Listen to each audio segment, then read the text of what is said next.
The conversation around equal rights is more prominent today than ever before, and that's a profoundly positive development. It signals a collective desire for a fairer, more just world. Understandably, much of this conversation centers on the historical and ongoing struggles of women and girls. From the fight for suffrage to the push for equal pay and representation, these battles have been hard won and are far from over. This focus is not only necessary but is the very foundation of the modern equality movement, acknowledging centuries of systemic barriers that have limited opportunity and silenced voices. However, as our understanding evolves, we see that a complete picture of gender equality must also compassionately include the experiences of men and boys. This isn't about shifting focus away from women's issues, but about widening the lens to see the whole system more clearly.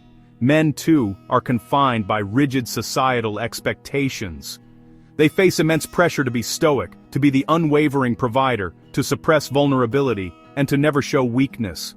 This man box can be incredibly isolating. It contributes to specific, often overlooked, forms of harm, staggering rates of suicide, higher risk in dangerous occupations, and a deep-seated stigma that prevents many from seeking help for mental health challenges or as victims of abuse. So, this brings us to a crucial question. When we talk about men's rights, what does it mean to fight back? This essay will explore that very idea, looking at both sides of this complex coin. The goal isn't to create opposition, but to find a path forward. It's about redefining the fight itself. It's not a fight for dominance, but a struggle for integrity and authenticity. We will explore safe, constructive, and fair ways for men to advocate for their own well-being, to challenge the very stereotypes that harm them without undermining the progress made for women's equality. Because when men are free to be vulnerable, to be caregivers, to pursue their passions without judgment, it doesn't just benefit them. It creates more balanced partnerships, healthier families, and stronger communities. Ultimately, dismantling these rigid roles strengthens equality for everyone, proving that a rising tide of empathy and understanding truly lifts all boats. The phrase "fight back" can conjure powerful, often aggressive images. We might picture clashing armies, heated arguments, or a physical struggle for dominance. It's a primal response, one that suggests a zero-sum game where one side's gain must be the other's loss. This is the language of conflict, and it's deeply ingrained in our stories and our history. However, clinging to that interpretation is not only narrow, it's profoundly destructive. It traps us in a cycle of opposition, forcing us into corners and demanding we choose a side.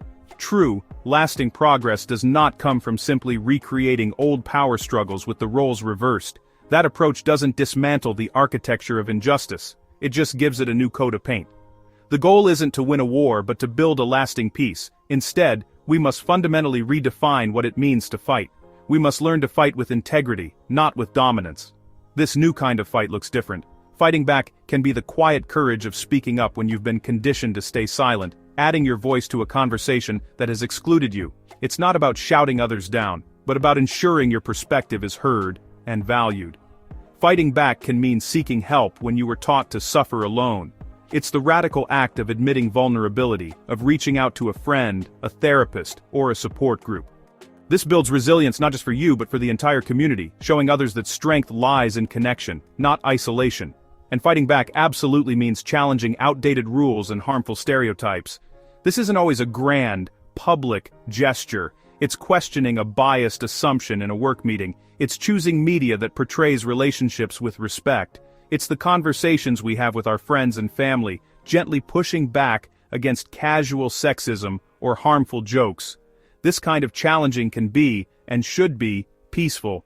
It's a firm and principled stand that refuses to mirror the aggression it opposes. It can be legal, using the very frameworks of our society to demand fairness and accountability, pushing for policies that protect and uplift everyone. And most importantly, it must be collaborative.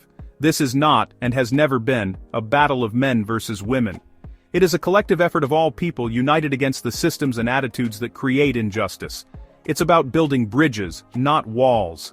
That is why this essay will keep a balanced and calm perspective. There will be no blaming or finger-pointing. Those tactics only deepen the divides we are trying to heal.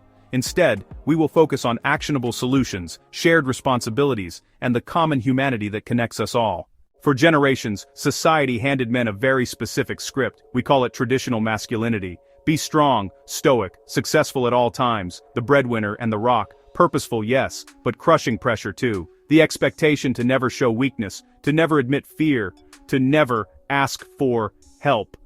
Isolation, anxiety, depression, tangible consequences, too often ignored. Men suffer higher rates of suicide, substance abuse as a coping mechanism. Seeking help is seen as weakness. Many never get it. Some men who face violence or assault are disbelieved and shamed.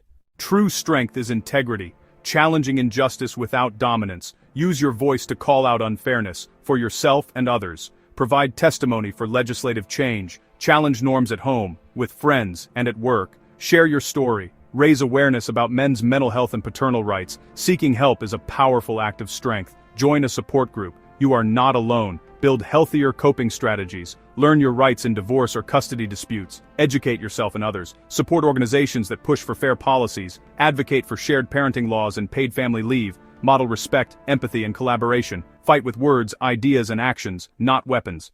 The legal system is a crucial arena where fairness must be real. Many fathers perceive bias in custody disputes. Laws may be gender neutral, but unconscious bias can persist. Men often feel cast as secondary parents. Equal caregivers deserve equal consideration. Restricted time harms fathers and children most of all. Reform should promote co-parenting, not pendulum swings. Advocate for presumptive shared parenting, case-by-case fairness. Train judges, mediators, and evaluators to counter bias. Use data, research, and personal testimony to improve the system. Ensure resources and responses for victims of all genders. Inclusive laws, funded services, and sensitive training save lives. Work can define men, and overburden them. The provider script fuels overwork and burnout.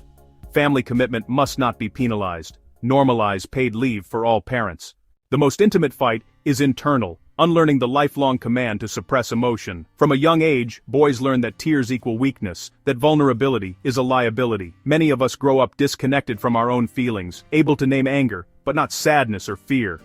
This emotional armor doesn't just protect, it isolates. It harms our relationships and takes a profound toll on our mental health, contributing to stress and loneliness. Fighting back means giving ourselves permission to feel. It starts by replacing "I'm fine" with the truth. "I'm overwhelmed," or "I'm scared." This vulnerability isn't weakness, it's the bedrock of real connection, and the first step in building a practical playbook for well-being. This playbook includes formal support, like therapy, which gives us language and tools, or men's groups that break isolation. It also includes daily practices, journaling to name your feelings, or checking in with a friend, just to listen. This journey looks different for everyone. Think of the new father, admitting his fears to his partner, building a more honest foundation for his family. Or the manager who shared his struggles with burnout, transforming his team's culture into one of genuine support. These individual acts ripple outward, but the most effective advocacy is done together. This is a fight of integrity, not dominance. When men push for paid parental leave, it supports their female colleagues' advancement. And as women dismantle care stereotypes, men are freer to embrace caregiving. We must stand together against cultures that enable violence, challenging enabling attitudes. Join forces for universal childcare, accessible mental health care, and paid leave for all. This isn't a zero-sum game. True equality expands the pie for everyone, creating more freedom and opportunity. Lasting change is generational. It starts in how we raise our kids, consciously challenging the rigid gender roles we learned. We must teach empathy, consent, and collaboration not as special lessons, but as the fabric of daily life. This means expanding our sons' emotional vocabulary beyond anger. It means modeling fairness at home by visibly sharing the household's mental and physical load. These are the habits of fairness, built every day, everywhere. The work is slow, and progress isn't always linear, but it is happening. In every man who chooses vulnerability, in every workplace that prioritizes well-being, and in every child raised with compassion, a new future is taking root.